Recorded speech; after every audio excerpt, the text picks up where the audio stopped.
Hi guys! Nagluto ako ng calros rice guys. May leftover na chicken. So, hinimay-himay ko yung chicken guys. Ito na. Imimix natin yan para hindi masayang. Okay?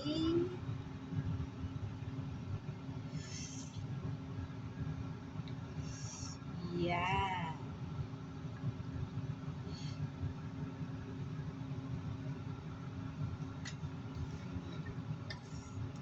Itong klase na rice guys, it's healthy rice. It's calros rice. So, mix mo na lang. Yan. So, kahit anong gusto niyo na rice guys, pero sa akin, I prefer calros rice. Ito siya na rice. Medyo may pagka-sticky. Dito sa Kuwait, may ano kasi, kapilian ng rice. Dito sa bahay, mayroon talagang classic rice na black rice, brown rice. Minsan ako kakain ng rice. Ngayon, bukas, Friday, kaya ihanda ko na lang to. Once a week, kakain ako ng rice. So, ito na rice, calros rice.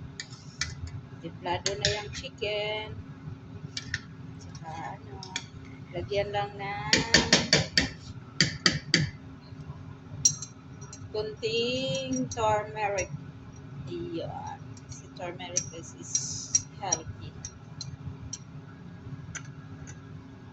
See? Ay, mainit. Ayan. Oh. Simmer mo na lang yan. Oh.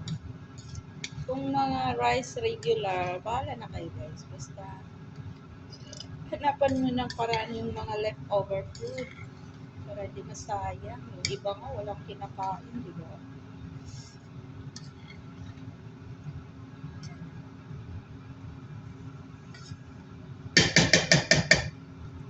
Hindi na ako maglagay ng maraming mga soy sauce. Kasi hindi rin maganda ang maraming soy sauce. Marami. So, takpan natin muna yan.